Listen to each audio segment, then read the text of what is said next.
The older I get, the more I realize betrayal doesn't come with a shout. It comes wrapped in courtesy, in an email that starts with, "Dear Mr. Delaney," and ends with a lie. That was exactly what I found on a cold February morning, sitting at the same kitchen table where my wife used to drink her coffee before she passed. I had just finished paying my heating bill online when I opened my inbox and saw it. An invoice for $42,860 from a man named Eric Lang, president of Lang Industrial Solutions, a client I had worked with for nearly 10 years. At first, I thought it was a mistake. The numbers looked off, and the project name, Hydroflow Filtration Unit Prototype, was one I hadn't touched in over 3 years. I zoomed in on the PDF and felt something twist in my stomach. The signature block had my old logo on it, my logo, but the font, the alignment, the serial number, none of it matched. He hadn't even forged it well. I called his office, still calm, still believing it could be a misunderstanding. His secretary, always polite, put me through. "Mr. Delaney," Eric said, cheerful as ever. "Good to hear from you. Hope you're enjoying retirement." "I'd enjoy it more if people stopped sending me fake invoices," I said flatly. Silence. The kind that tells you the other person didn't expect to get caught. "Frank," he said after a pause, lowering his voice, "I'm sure there's been some mix-up." "There's no mix-up," I interrupted. "You used my design and now you're billing me for it." He chuckled, a light, condescending laugh, the kind men in suits use when they think they're talking to someone who's already halfway in the grave. "Come on, Frank. The company owns the improvements. You signed the transfer years ago." My heart pounded, not from anger, but from memory. I remembered that form, the one he was talking about, and I also remembered what wasn't on it. The patent wasn't his. It never was. I still had the original certificate filed under my name, U.S. Patent Number 9732402. And the worst part? He was already selling my system under a new label.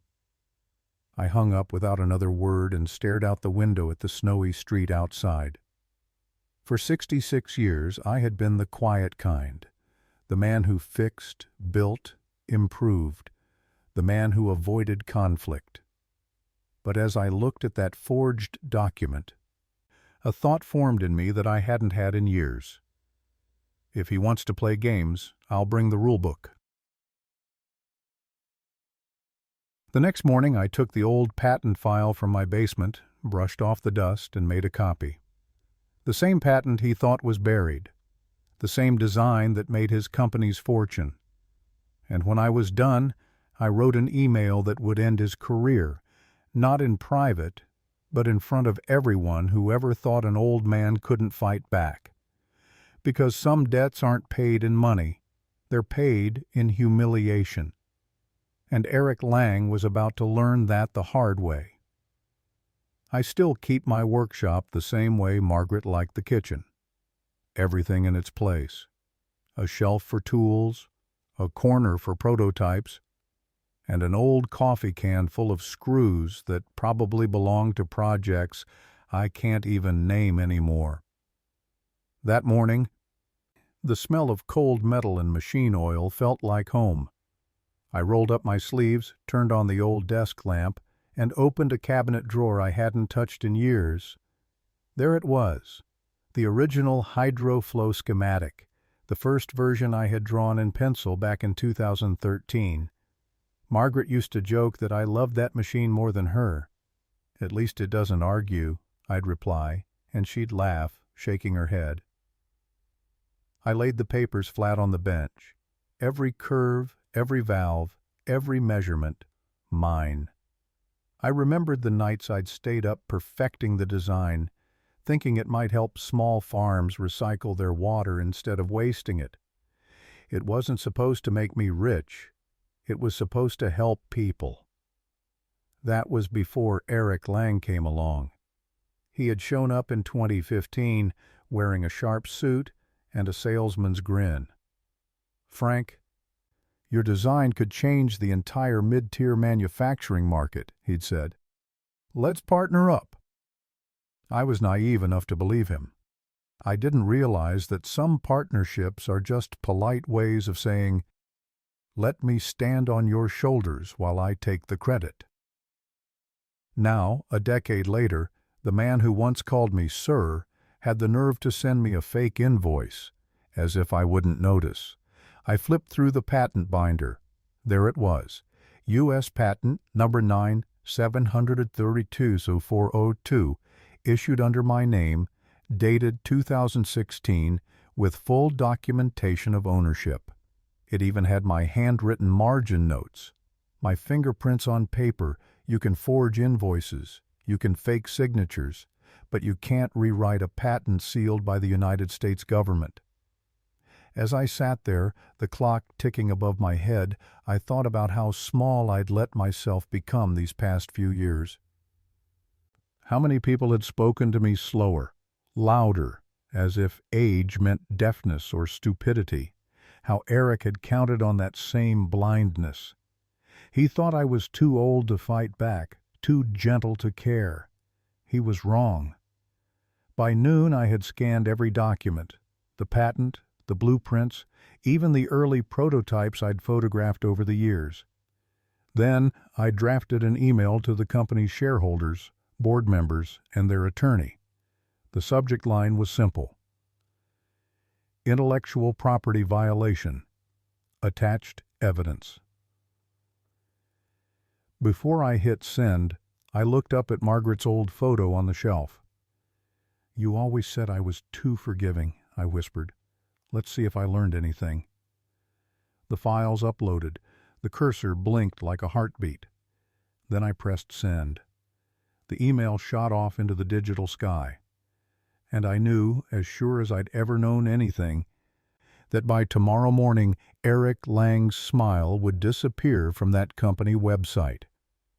But revenge has a way of echoing, and I hadn't yet imagined how far this one would reach.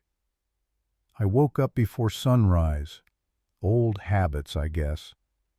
The coffee maker sputtered and hissed like it always did, filling the kitchen with that familiar burnt smell. Outside, the streets were buried in a soft white silence, snow still falling.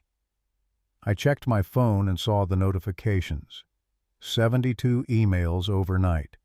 For a man who barely gets 2 in a week, that was an earthquake. The first subject line hit me square in the chest. Urgent. Patent ownership confirmation required. Then another, and another. My inbox was a battlefield. Half the company's board had replied to my message, some polite, some alarmed, and one, from Eric Lang himself, a cold as metal. "Frank, I can't believe you'd do something this reckless. We could have handled this privately." Handled privately. That phrase made me laugh. That's what people say when they're used to winning in the dark. I scrolled down, reading his message twice. He tried to twist it, saying my patent was outdated, that improvements made it a different product, that I was confused about the terms. I could almost hear his smirk between the lines. Then came the attachments, screenshots from people inside the company. They were forwarding internal chat logs, board meeting notes, even a copy of a legal memo Eric had sent late at night, trying to erase my name from the project archives. One of the engineers wrote, "Mr. Delaney, I remember when you presented this design. We all knew it was yours. I'm sorry it came to this." That line made me stop. For the first time in a long while, I felt seen. By mid-morning, my landline rang. I hadn't heard it in months. "Frank, it's Ed Morrison. You remember me? From the patent office back in 16? His voice was rushed, serious. "Listen, your email's gone viral. They're talking about it on LinkedIn groups, industry boards. People are calling it a whistleblower leak. I sat back in my chair, stunned. All I did was send the truth. Yeah, he said, and that's exactly what's got them scared. After the call, I walked out to the garage again. The sun was cutting through the snow, bright and sharp. I leaned against the workbench, feeling something I hadn't in years: control. All those times I kept my head down when bosses took credit for my work. When my own son told me I should move on from the past, they all blended into this single moment. I wasn't angry anymore. I was awake. At noon, another email arrived, this one from a corporate address I didn't recognize. Pinnacle Engineering Group, request for consultation. They'd read my patent. They wanted to talk about licensing, collaboration, fair compensation. I stared at the screen, then looked around my quiet house. Margaret's plant on the windowsill had started to bloom again after months of silence. The house was still small, still quiet, but for the first time since she passed, it felt alive. I closed the laptop, whispering, "Looks like the old man's not done yet." But I knew Eric Lang wasn't done either. And men like him don't go down without clawing. The letter came 2 days later, wrapped in glossy paper like an invitation to a wedding. "Cease and desist," it said in bold across the top. Below it, paragraphs of threats written in the kind of legal language that turns truth into confusion. It accused me of defamation, fraud, and interference with proprietary technology. In other words, it was a fancy way of saying, "Sit down, old man." I didn't. I read every line slowly, marking the typos with a red pen like I used to when I graded technical papers for junior engineers. There was something satisfying about crossing out their intimidation with the same precision I used to measure metal tolerances. When I finished, I folded the paper neatly and set it aside. My phone buzzed again. Another number I didn't recognize. This time it was a reporter from an industry magazine.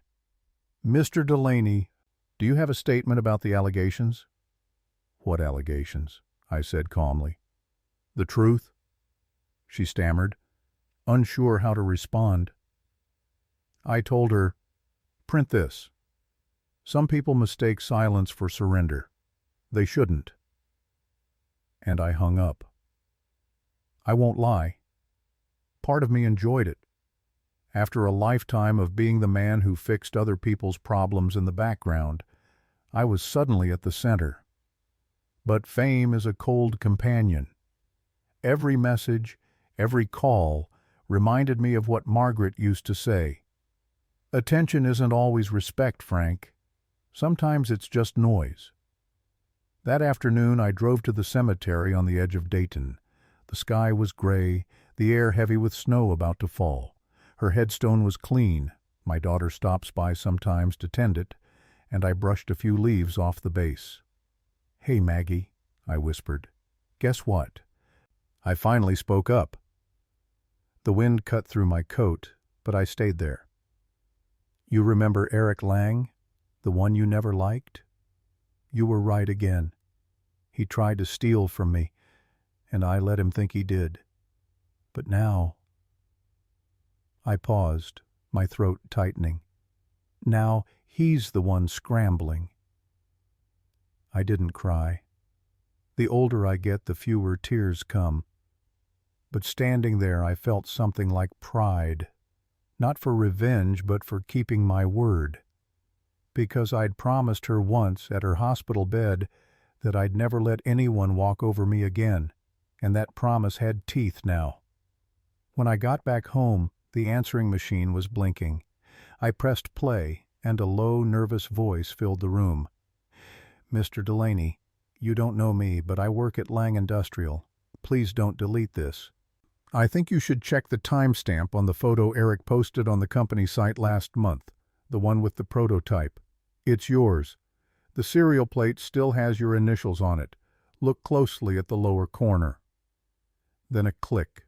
No name, no number. I turned on my laptop, heart pounding. I found the post easily. Eric standing smugly beside my design, claiming it as his company's latest breakthrough. I zoomed in on the image, and there it was, etched into the metal, faint but visible. The letters FD13. The identifier I had engraved on every test model I'd ever built. That single detail, that oversight, was more powerful than any lawyer he could hire. He hadn't just stolen my work. He'd left my signature on it. And now I finally had the proof I needed to finish what I'd started. It took me a full night to decide how to do it. Not out of fear, though I'd be lying if I said my hands didn't shake, but because I wanted to make sure that when I finally spoke, I'd do it the way engineers do everything, with precision. I sat at my desk, opened a clean email draft, and typed out exactly what happened. No anger, no insults, just facts. I attached the photograph of the prototype with my initials burned into the lower corner, and then I wrote one sentence that summed up everything I'd learned in 66 years of work. If integrity is old-fashioned, then I'm glad I never upgraded. Then I hit post. By morning, my phone was trembling on the counter from all the notifications. LinkedIn, engineering blogs, local news outlets. It spread faster than I could have imagined. The comments poured in. Finally, someone standing up to these suits.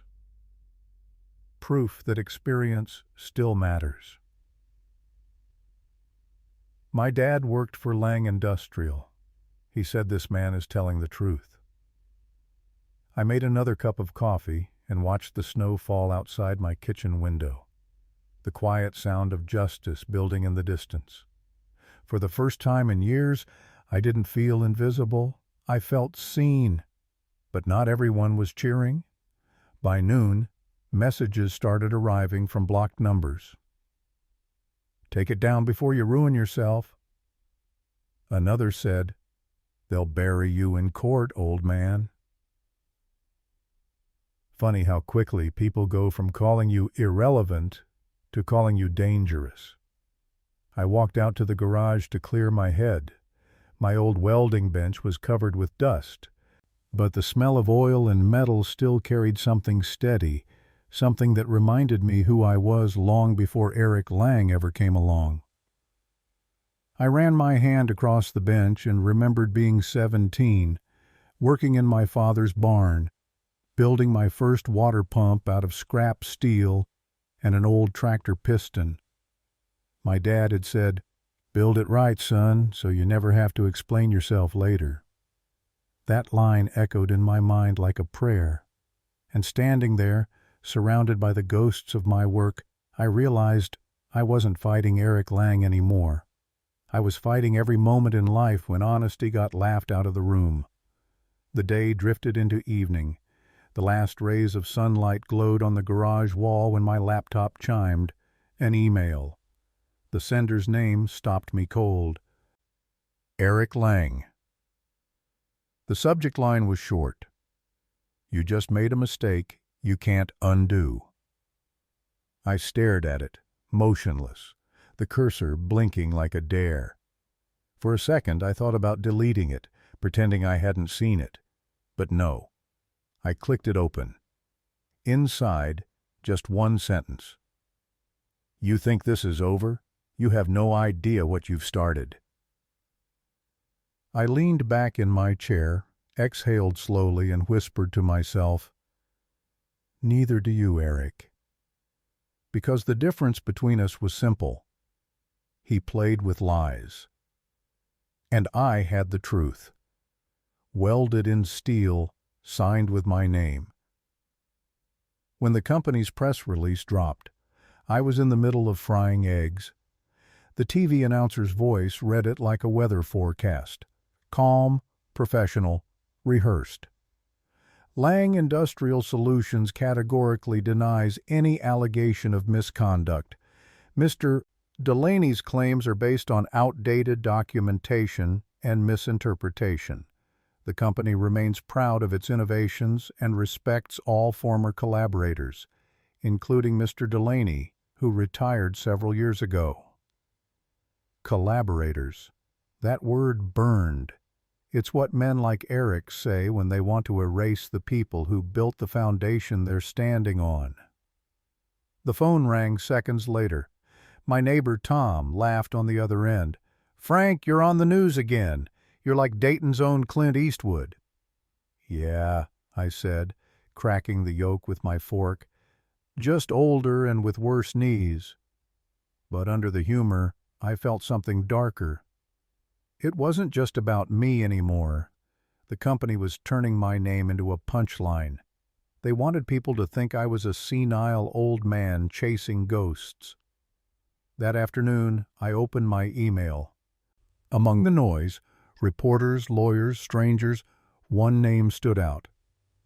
Dana Reeves. I almost didn't recognize it until I read the first line.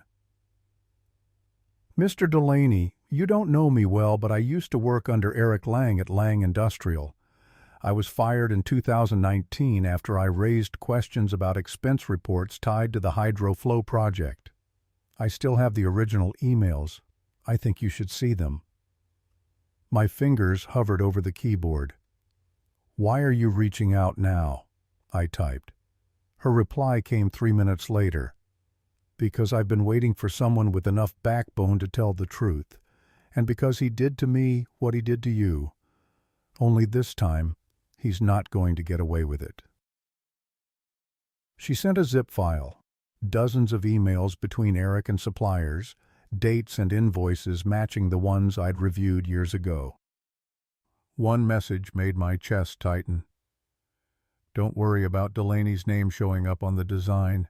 The old man's harmless. I'll handle him later." Handle him, like I was a piece of junk equipment waiting to be scrapped. I sat there in my cold kitchen, the light flickering against the window, and felt something I hadn't felt since Margaret passed.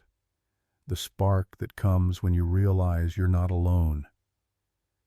At 9:15 that night, Donna and I spoke for the first time. Her voice was tired but sharp. "He made me rewrite reports," she said. "Fired me when I asked questions. Everyone knew, but no one wanted to lose their job. You did what none of us could." I told her I wasn't brave, just angry. She laughed softly. "Sometimes that's all bravery is." We agreed to meet 2 days later at a small diner off Route 35. Neutral ground, quiet. She said she'd bring more proof. After I hung up, I looked around my workshop again. My father's wrench still hung on the wall. I touched the cold metal, whispering, "Guess it's time to tighten the bolts one last time." Because now it wasn't about revenge anymore, it was about legacy, and making sure men like Eric Lang never buried another honest name again. Snow was falling in thick, lazy sheets when I pulled into the diner's lot. The neon sign flickered open, like it wasn't sure it still meant it. The parking lot was almost empty, except for a blue sedan with frost creeping up the windows. Inside, the smell of burnt coffee and bacon grease felt like every small-town diner I'd ever been in. Dana was already there, mid-40s, short dark hair, a coat that looked too thin for the weather. She had a folder in front of her, her fingers tracing the edge of it like it was a wound that wouldn't heal. "Mr. Delaney?" she asked, standing halfway up. "Frank," I said, "please." We shook hands. Her grip was firm, but her eyes told a story I already knew. The look of someone who'd been dismissed, doubted, and replaced by people with shinier smiles. "Sorry to drag you out here," she said.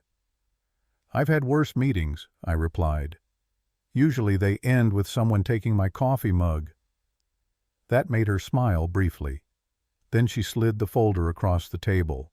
Inside were printed emails, project ledgers, photos of invoices, all signed by Eric Lang. "He used my login," she said quietly. "He was funneling funds through side accounts. When I noticed, he accused me of misconduct and terminated me. But I kept copies, not because I wanted revenge, because I wanted to remember what he stole from me." I flipped through the papers. Each page painted a picture of methodical greed, altered timestamps, copied designs, contracts signed under fake subsidiaries, the kind of fraud that could sink a company if the wrong eyes ever saw it. "He's been doing this for years," she continued, "and your design, was the template. He used your invention as a model to replicate for others. Changed the name, changed the labels, kept the guts the same." I felt the heat rise in my chest. Not just anger, humiliation. "You're telling me he built an empire off my blueprint?" "Off your integrity," she said softly. "That's what made it easy for him. You trusted him." Her words cut deeper than I expected. I thought of all those long nights in my workshop, chasing perfection while he was chasing profit. I took a slow breath. "So, what do we do with this?" She leaned forward, voice steady. "We go to the press, not the tabloids, not social media, real investigators. You have the patent, I have the internal documents. Together, it's airtight." I looked out the window, the snow reflecting the diner's neon light. Somewhere in that reflection, I saw Margaret's face, calm, firm, the way she looked when she knew I was about to do something reckless but right. "Before we make noise," I said, "I want to see where he's keeping those machines. The ones he said were decommissioned. My prototype's there. I can feel it." Dana hesitated, then reached into her coat pocket and pulled out an envelope. "I figured you'd say that." She slid it across the table. Inside were a set of photographs, a warehouse outside the city, taken at night, rows of unmarked equipment lined up like forgotten soldiers. "If you want the truth, that's where it lives," she said. I stared at the pictures for a long time, the grease-stained coffee mug warming my hand. Some men chase peace in retirement. Me? I guess I was still chasing ghosts. And this one had my initials carved into its side. The wind had that kind of cold that cuts right through the fabric. By the time Dana picked me up, the snow had turned to sleet, streaking the windshield like static on an old TV. We didn't talk much on the way. Some things don't need words, especially when you're about to trespass into the past. The warehouse sat on the edge of a dead industrial park outside Dayton, where old factories went to die. Half the windows were boarded up. The sign at the gate read, "Lang Storage Unit B.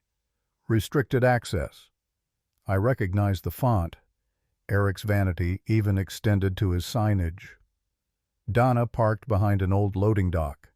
"You sure you want to do this?" "Not sure," I said, pulling on my gloves. "But I'm done being sure of the wrong things." We slipped inside through a side door she'd found unlocked before. The air was stale, metal, oil, and the faint sweetness of coolant. My flashlight beam caught rows of hulking machines under tarps, their shapes too familiar to mistake. Every angle, every bolt pattern, it was like walking through my own memory. "These are all hydroflow units," I whispered. Dana nodded, camera in hand. "Look at the plates." I knelt down and brushed the dust off one. The engraving read, "Series HF 2.0, property of Lang Industrial Solutions." But beneath that, barely visible under years of grime, was another mark. FD13. My signature. My design. A shiver went through me, not from the cold, but from recognition. He hadn't even bothered to sand it off. "Take pictures of everything," I said. My voice came out steadier than I felt. We moved deeper inside. The further we went, the newer the equipment became. Sleeker frames, upgraded piping. I stopped in front of one machine that looked different. It was smaller, cleaner, still unpainted. The prototype tag hanging from it read HF Next Gen, Internal Testing. But I didn't need the tag. I recognized the curve of the chamber, the valve assembly, ideas I had only written down in my private notebooks, designs no one else had ever seen. He was still stealing from me. Dana's camera clicked rapidly, her breath fogging in the light. "Frank, this is criminal." "Yeah," I said quietly, tracing the weld marks with my finger. "It's also personal." That's when the motion lights flickered on. We both froze. A red indicator blinked near the ceiling. Somewhere in the distance, a door slammed. The sound of footsteps, slow, deliberate, echoed across the concrete floor. "Someone's here," Dana whispered. "Hide," I said, my mind instantly switching to survival mode. I crouched behind a stack of crates, heart pounding in my ears. The footsteps grew louder, the beam of a flashlight cutting through the shadows. I could see the guard's silhouette, broad shoulders, radio on his hip. He stopped near the prototype, muttering something into his earpiece, then turned toward the door again. I didn't move until I heard the latch click shut behind him. Only then did I exhale. "We need to go," Dana said, her hands shaking slightly. "Wait," I replied, reaching for the side of the nearest crate. Something metallic caught the light. I pulled it free. A detached nameplate, old and corroded, but still legible. Hydroflow prototype. 2013. F. Delaney. I slipped it into my coat pocket. "That's our proof." We slipped back into the night, the wind slicing across the empty lot. Dana didn't speak until we were in the car. "You realize he'll know someone's been here."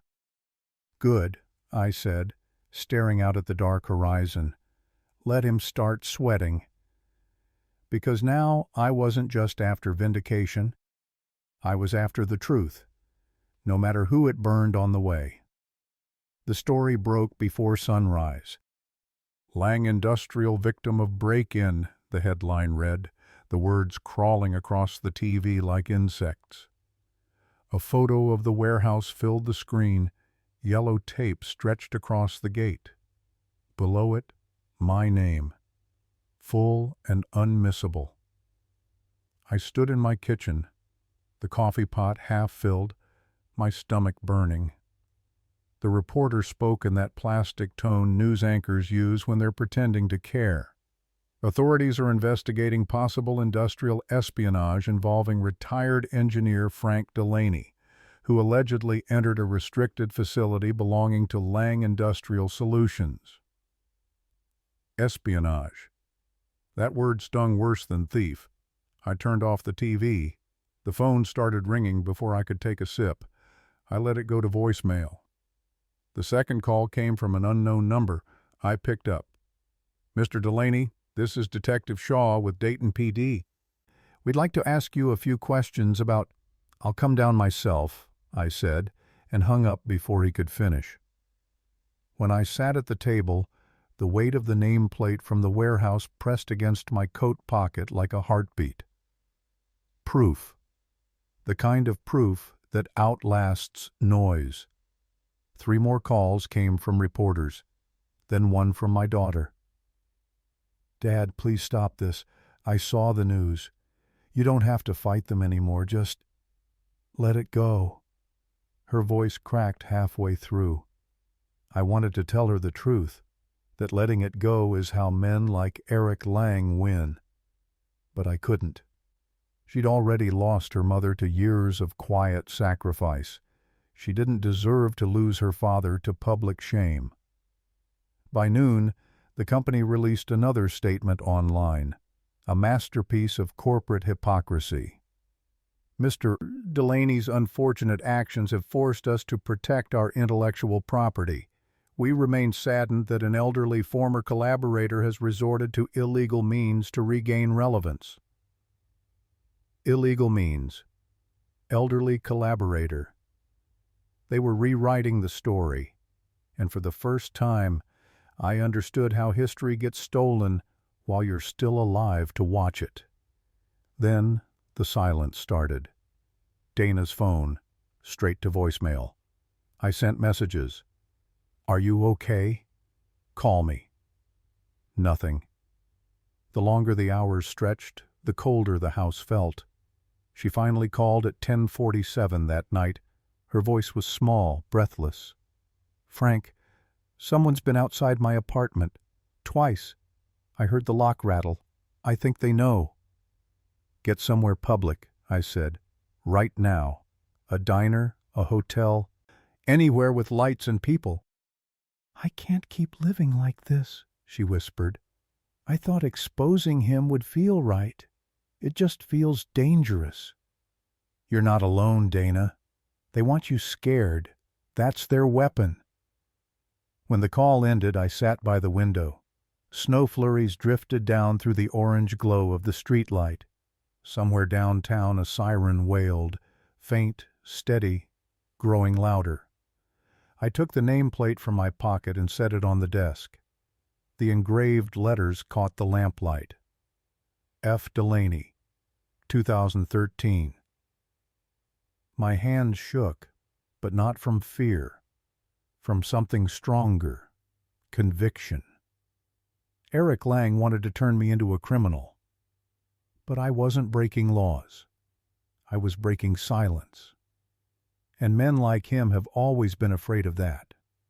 I'd spent the whole night pacing between the window and the garage, trying to figure out what men like me are supposed to do when the truth itself becomes a crime.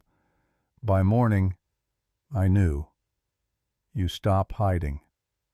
I rolled the old tripod out of the closet and dusted off my daughter's old camera, the one she used for her college projects a decade ago. I set it up in the garage right in front of the workbench. Behind me, the shelves told my life story.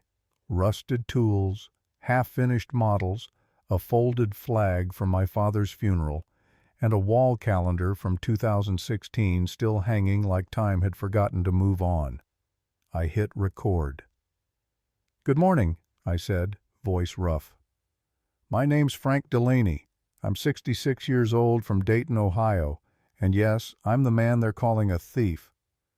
I held up the metal nameplate, the one that still carried my initials.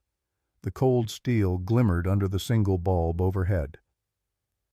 This came off a machine I built with my own hands in 2013, the same design that's been earning another man millions ever since. His name's Eric Lang. And if you're watching this, Mr. Lang, this isn't a threat. It's a record. I placed the patent certificate beside it, its edges yellowed from age. This is proof of ownership. You can forge invoices, hire lawyers, twist words, but you can't rewrite time. I looked directly at the lens. I'm not doing this for revenge. I'm doing it for every man and woman who spent their life working hard just to have their work stolen, their names forgotten. You don't have to be loud to be right. You just have to stop being silent. There was a long pause. The hum of the space heater filled the room.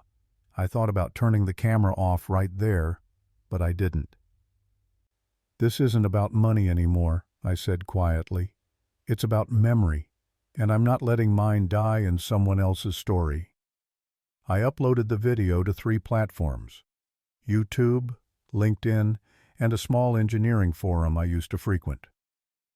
I didn't expect anyone to see it, but by evening the view count had climbed into the hundreds of thousands. Comments poured in, retirees, technicians, even young engineers writing, "My company did this to my dad." By the next morning, it wasn't just comments.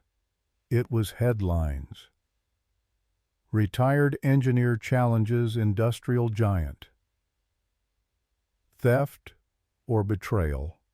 The Frank Delaney story. Some called me brave, others called me reckless, but I didn't care what they called me anymore. For the first time since this began, I recognized the man in the mirror. The phone buzzed again. Dana. "Frank," she said, her voice trembling between excitement and fear. "Your video's everywhere. You just blew this wide open." I turned back toward the garage and saw the red recording light still blinking. The camera hadn't stopped. I walked up close, looked into the lens, and smiled faintly. "Good," I said. "Now they'll finally have to look me in the eye." The first wave hit on Tuesday. By breakfast, my name was everywhere again, but this time not as the old man who stood up for himself. Now I was a bitter retiree spreading misinformation. One headline called me a delusional former engineer seeking relevance. It's funny how fast the truth gets dressed up as madness when it threatens a man with money. I sat at the table, coffee cold, the TV flickering with faces I'd never met, talking about my claims like they were stories in a tabloid. A psychologist on one channel said, "It's not uncommon for older professionals to experience distorted ownership memories after retirement." Distorted ownership memories. That one almost made me laugh. Almost. Then came the doorbell. I opened it to see two reporters standing in the snow, microphones in hand. "Mr. Delaney, do you regret your accusations?" one asked. I closed the door without a word. The knocking didn't stop. After a while, I turned up the radio until their voices blended into static. By noon, my front yard looked like a press conference. Satellite vans, cameras, curious neighbors pretending to shovel snow while listening. Dana called from her car. "Frank, it's bad. Lang's PR people are painting you as unstable. He's got half the city eating out of his hand." "I've been underestimated my whole life," I said, rubbing my temples. "I'm not stopping now." "Frank, he's suing. Damages claim, $1.2 million. That number didn't even register, not because I didn't care, but because I didn't have that much to lose except my name, and that he wasn't taking. By evening, I turned off every light in the house and sat in the dark, the hum of the refrigerator the only sound. I looked up at Margaret's photo on the mantel. Her smile was small, the kind she used to give me when she thought I was worrying too much. "I'm trying, Maggie," I whispered, "but it's getting hard to breathe in all this noise." I picked up the envelope from the mail pile. Heavy, formal, no return address. Inside, a single sheet of thick paper with a handwritten note. "Frank, it's been years since Keystone, but I saw the broadcast. I remember how you carried yourself then, with precision, with honor. Men like Lang are cowards wrapped in polish. If you're ready to fight this the right way, I'll stand beside you, not behind you. Robert Mitchell." Robert Mitchell. I hadn't heard that name in nearly a decade. The former CEO of Keystone Mining, a man who still believed in handshake deals and plain talk.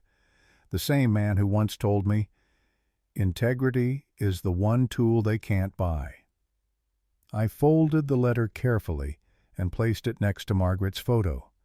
The loneliness didn't disappear, but for the first time in weeks, it felt like the world had tilted back just a little in my favor. Outside, the reporters' voices faded with the snow, and somewhere deep inside me something old and stubborn woke up again. Hope. When I stepped into the law office, I half expected the receptionist to tell me I was in the wrong place. The place didn't look like much. Beige carpet, framed diplomas, the smell of strong coffee and old paper. But for the first time in months, I wasn't walking into a fight alone. Robert Mitchell stood up as soon as he saw me. Still tall, though slower now, His handshake had the same deliberate firmness it always did. "Frank," he said, smiling, "you haven't aged a day." "Don't lie to a man with mirrors," I replied. He laughed, motioning me to sit. "I saw the video. You did what half the men we worked with never had the guts to do. I'm proud of you." Before I could thank him, the office door opened, and a woman stepped in. Mid-30s, dark hair in a low bun, glasses, confidence that didn't need raising her voice. "Mr. Delaney," she said, offering a hand. "Elena Chen. Mr. Mitchell told me about your case. I watched your broadcast last night. You have something stronger than anger. Evidence." I handed her the folder Dana and I had compiled. She flipped through it silently, page by page, her pen tapping against the desk. Serial plates, patent records, internal emails. "You've got a clean timeline. And this?" She held up a photo of the engraved initials. "This is your smoking gun."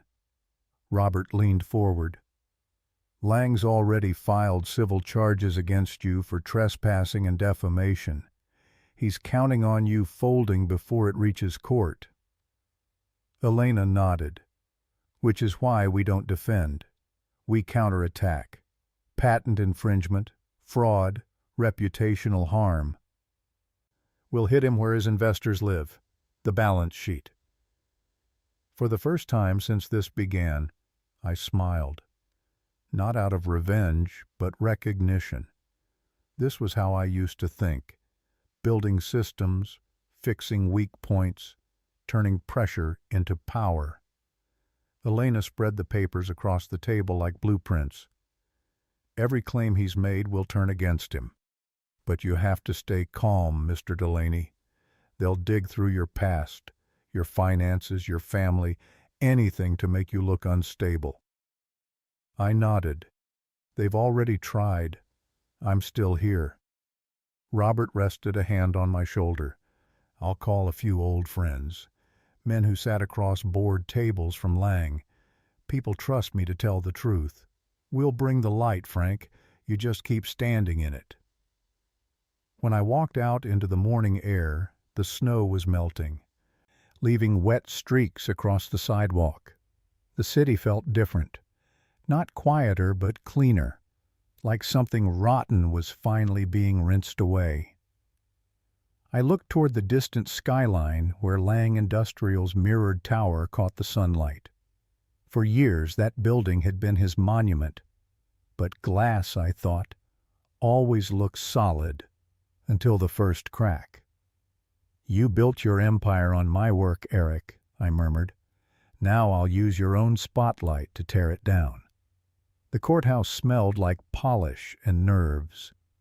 By the time I reached the steps, the crowd outside was already shouting my name.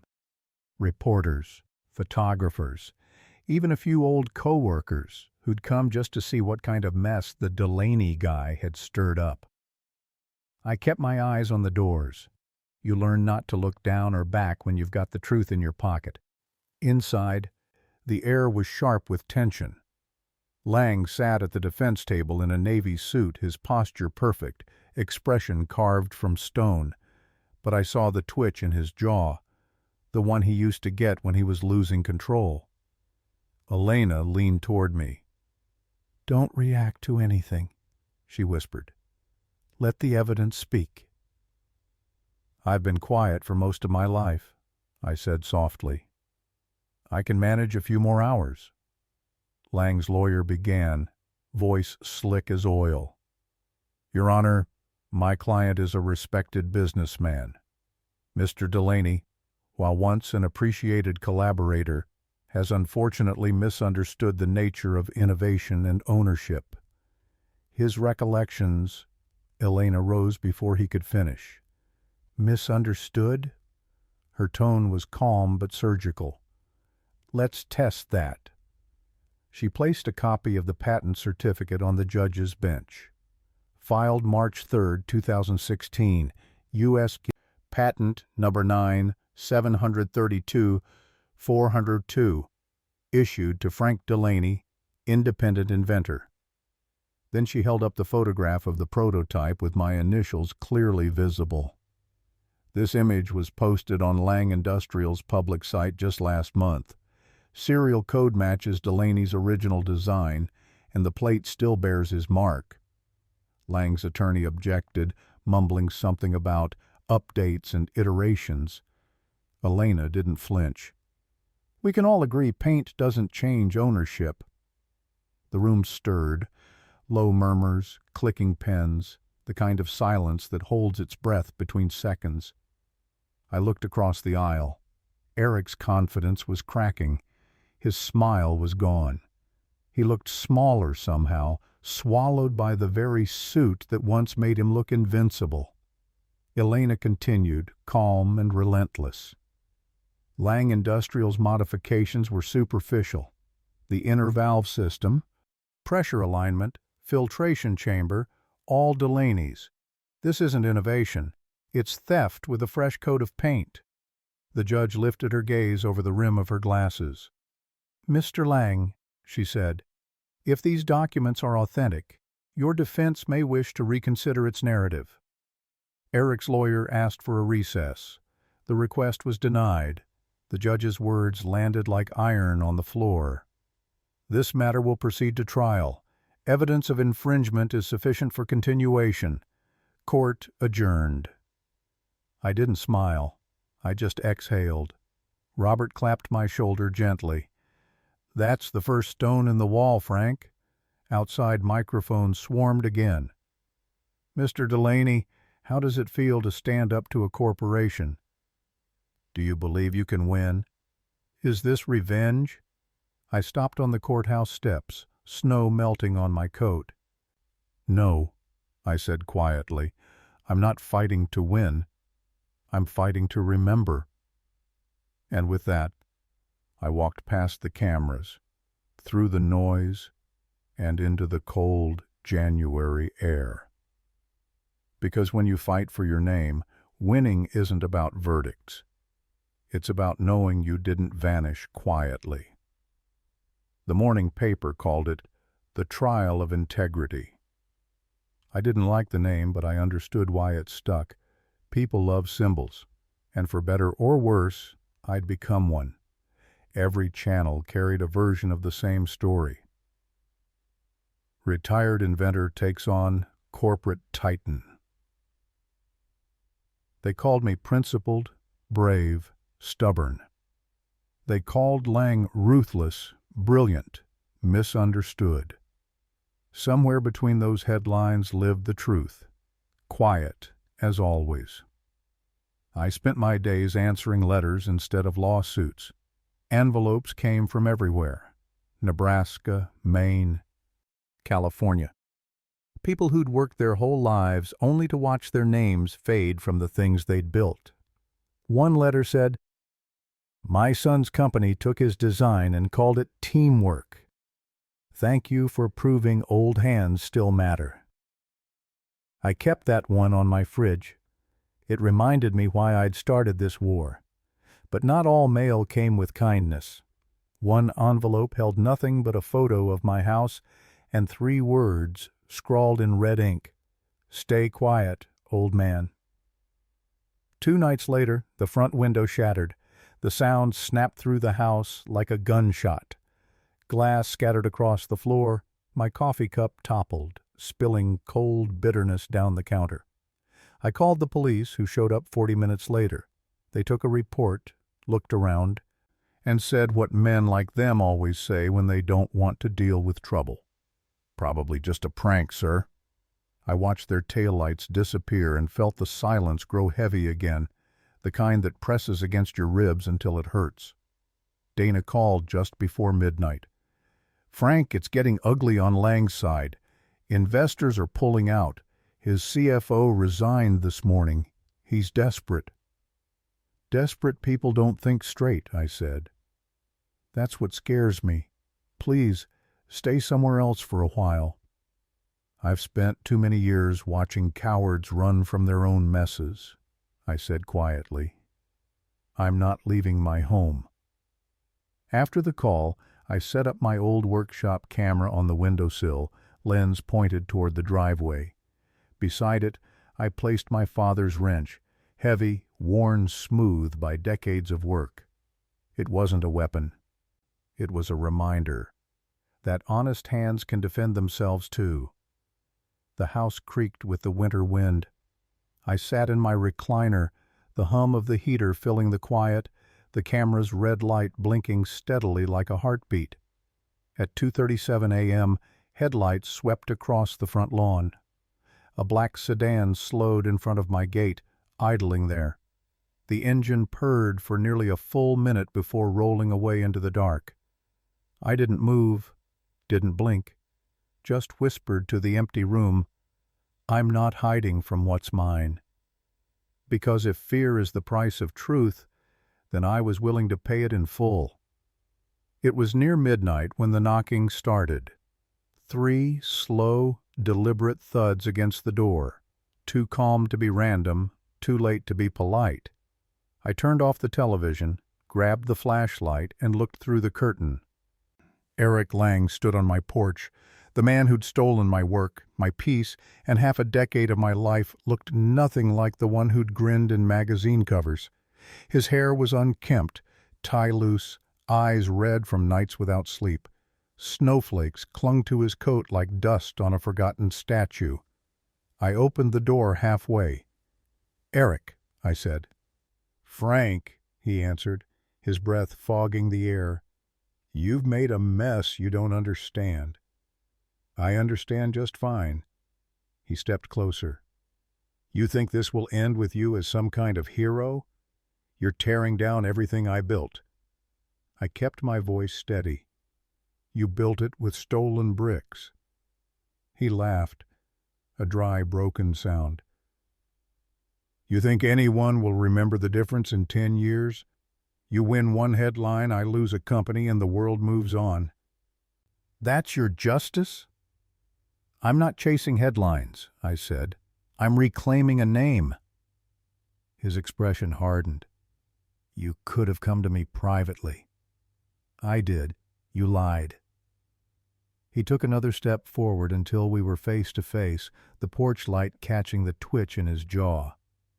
"You don't know what it's like to build something from nothing, to watch others take what's yours." I almost smiled at the irony. "You're right," I said quietly. "I built from nothing, and I never took what wasn't mine." For a moment, the wind howled through the silence between us. The fight drained from his eyes, replaced by something closer to grief. "You ruined me, Frank," he whispered. "No," I said. "You ruined yourself when you thought stealing was the same thing as building." His jaw tightened. "This isn't over." He turned and walked back toward his car, slamming the door so hard the porch windows rattled. The headlights carved 2 brief tunnels through the snow before vanishing down the road. I closed the door, leaned against it, and let out a long breath. There was no triumph in me, only a dull ache, like the echo of an old wound reopening. The phone rang a few minutes later. Elena's number. "Frank," she said, her voice sharp but controlled. "We got it. Lang's accountant just delivered the files, internal ledgers, shell accounts, proof of falsified invoices. It's over." I looked around the room, the wreckage of sleepless weeks, the cracked window still taped from the rock that hit it, the nameplate gleaming faintly on my desk. Outside, snow was falling again, soft and endless. "Yeah," I said, my voice low. "Almost." Because I knew something Eric didn't yet. When truth wins, it doesn't just end lies, it changes the people who carried them. And I wasn't done changing. The courthouse was different this time. No tension, no whispering dread, just the kind of quiet that comes when everyone already knows how the story ends.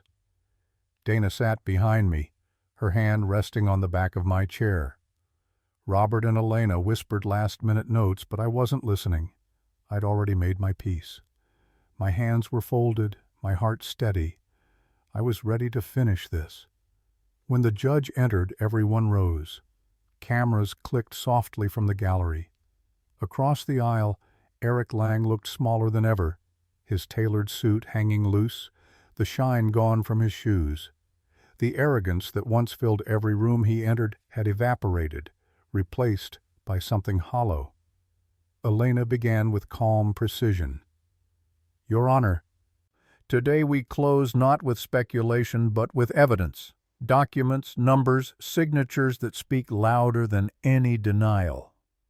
She laid the accountant's files on the desk one by one.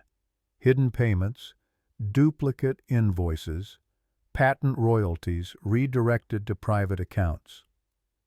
These records were signed by Mr. Lang himself. They show a deliberate pattern of misappropriation extending over several years. Lang's attorney objected, but even his voice cracked with defeat. The judge motioned him down.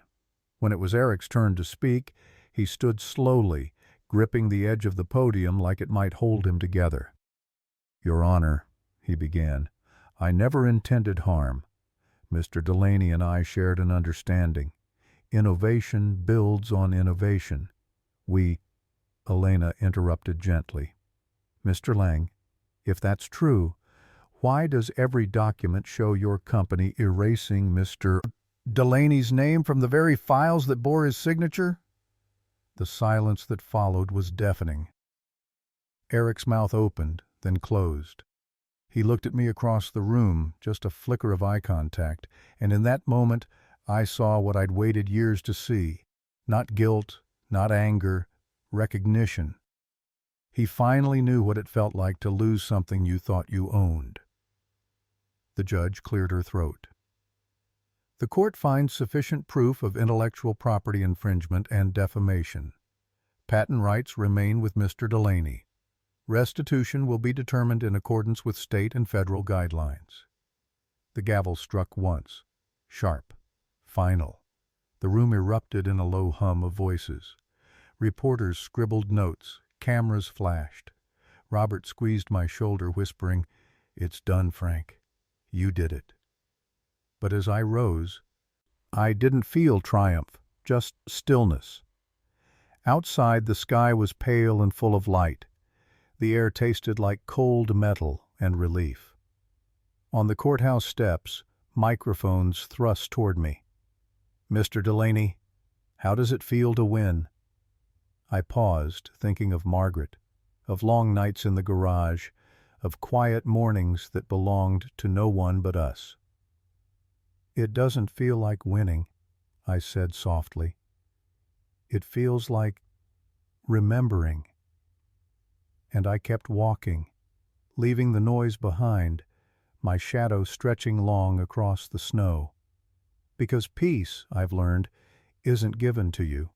It's something you have to reclaim, one truth at a time. For the first time in months, my phone didn't ring. No reporters, no lawyers, no statements to write. Just the hum of the furnace and the whisper of wind through the half-fixed window. The world had moved on, as it always does. Lang Industrial was gone. The paper said restructuring, but everyone knew it was collapse. The website shut down, the building emptied, and the sign out front came down within a week. Eric vanished somewhere out west, leaving behind a trail of unpaid debts and unanswered questions. I didn't celebrate. I just watched the silence grow. The day after the ruling, I slept until noon. When I finally got up, the house felt bigger.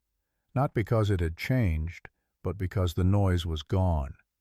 I made coffee the way Margaret used to, strong, with a pinch of cinnamon. The smell filled the kitchen, soft and familiar, like a homecoming.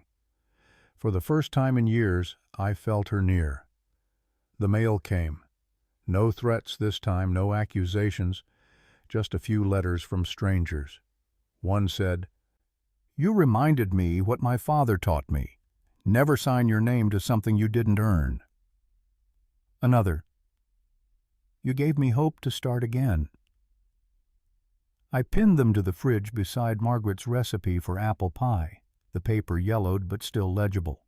Small reminders that truth, once spoken, doesn't die easily. That afternoon, Dana stopped by with 2 cups of coffee.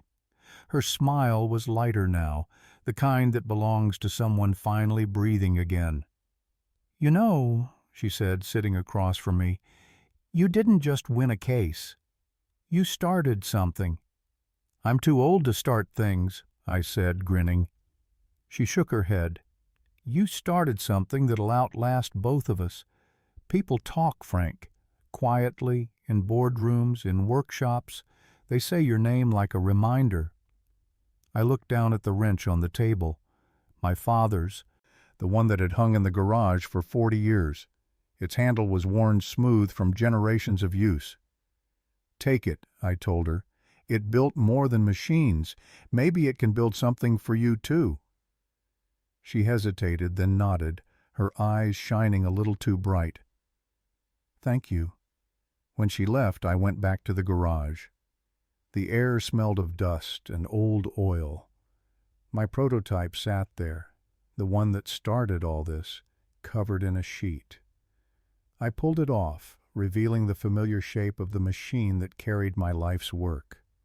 Some bolts were rusted, some wires loose, but it was still mine. I rolled up my sleeves, picked up a wrench, and started tightening. The work felt slow, deliberate, the kind that doesn't ask for attention, only patience. When I flipped the switch, the motor whirred to life, low and steady. That sound, that soft vibration in the floorboards, felt like a heartbeat that never stopped, only waited to be remembered. I stood there until the sun dipped below the window, painting the walls in gold. The garage was quiet again, but this time it wasn't empty. It was full of memory, of purpose, of peace earned the hard way. Spring came slow that year, the kind of gentle thaw that makes even the air seem new. By then, the noise had faded into history. The trial, the headlines, the cameras, all of it had been absorbed by time. My name showed up now and then in articles about ethics and intellectual property, but I didn't read them. I was done chasing words written by people who hadn't lived them. The mornings belonged to peace again. The coffee, the small radio humming old country songs, the creak of the garage door rolling up. I'd become part of the quiet again, and it felt right. One Saturday, my daughter pulled into the driveway with my grandson, Sam. He was 12, curious eyes, restless hands. "Grandpa," he said, walking into the garage, "Mom says you built machines that made water clean. Can you show me one?" I smiled, wiping my hands on a rag. "Sure can, kiddo. But first, you've got to learn the rule." He frowned. "What rule?" "Always tighten a bolt until it feels right. Not too loose, not too tight. That's how you know you respect what you're building." He laughed, and I showed him the old hydro-flow unit. It was smaller now, more a relic than a machine, but it still worked. We turned it on together, the motor humming to life. His eyes lit up. "Did you really make this all by yourself?" he asked. "Not by myself," I said. "Your grandma believed in it before I did." He looked around the garage, eyes wide. "Do you miss all that stuff? Court, news, the people?" I thought about it for a moment. "No," I said. "That was noise.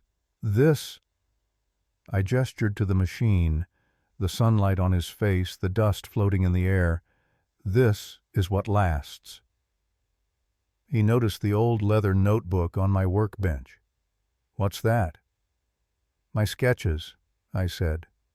"The first ones. They're messy, but they built everything." I flipped through the pages, pencil lines faded but still strong, and handed it to him. "These belong to you now, not to keep locked away, to add to remember where you come from." He took it like it was fragile glass. What if I mess it up? I smiled. Then you'll be doing what every builder does, learning. Outside, the sun was sinking low. Gold spilling through the windows. The hydro-flow machine hummed steady in the corner, a familiar rhythm filling the air. I looked around my workshop, the bolts, the tools, the ghosts of old designs, and felt a quiet peace settle over me. People talk about legacy like it's something you leave behind, but standing there beside that boy, I realized it's something you build while you're still here. The machine clicked softly as it shut down. The air stilled, and for the first time in years, I didn't feel like a man defending the past. I felt like a man who'd finally lived enough to let it rest.